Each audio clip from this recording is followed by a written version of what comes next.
This is Keren Akpagher, a 14-year-old SS1 student of Premier Academy, Abuja, who on the 22nd of June tragically died after going into a coma at a private hospital in Abuja. Our investigation begins in Keren's home located in Gwarimpa, Abuja. We're met by her mother, Vivian Akpagher. She had been managing Keren's type 1 diabetes since she was diagnosed at the age of 9. According to her, her late daughter was raped and sodomized while she was still in the custody of her school, Premier Academy, Abuja. She claims her child was not healthy when she picked her up from school 2 days before her death. And when she was rushed to the hospital the day after she came home, a sperm-filled condom was found in Keren, which allegedly infected her, causing sepsis, which eventually killed her. As we go up the stairs into her bedroom, the house Keren lived in is still fresh with memories of her. Her clothes, her shoes, her diary with plans for the summer, and her Bible, where she marked Job 3:25. I have asked them for the medical report, but they said it's not for them to give me the medical report. I should go meet the doctor. The doctor said it was the police that authorized them for the medical report. It's unethical that they're investigating and he will give me the medical report. I just want to know what happened to her and then prevent this from ever happening to another child in that school. Human rights activists have been protesting Keren's death since it hit social media. Just like her mother, they believe the school is using the police to cover up what really happened to Keren while she was in school. And they've ambushed the executive director of the National Human Rights Commission about to conduct a different event here, asking that an independent investigation be carried out by the commission.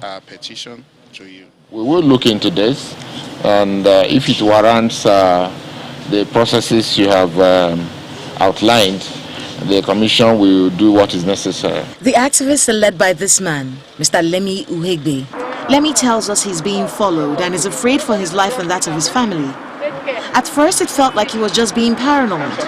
But just when we were set to leave the commission, Lemi is accosted by a masked woman with a security personnel who, upon seeing our cameras, refuse to identify themselves and vacate the scene. Mama, would you like to introduce yourself so you can give us what your thoughts are? Let's find out what's going on.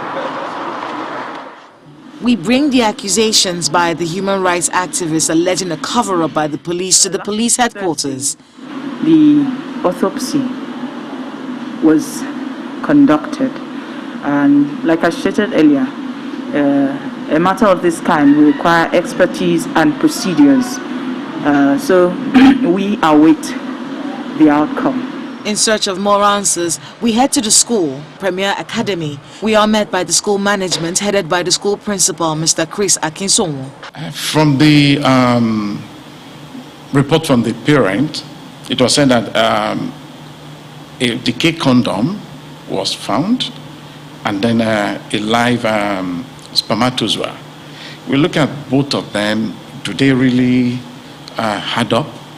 Unknown to the school authorities, prior to this visit by our crew, we'd been anonymously informed of the case of a physical and health education teacher who was suspended indefinitely in February of this year for sexual harassment.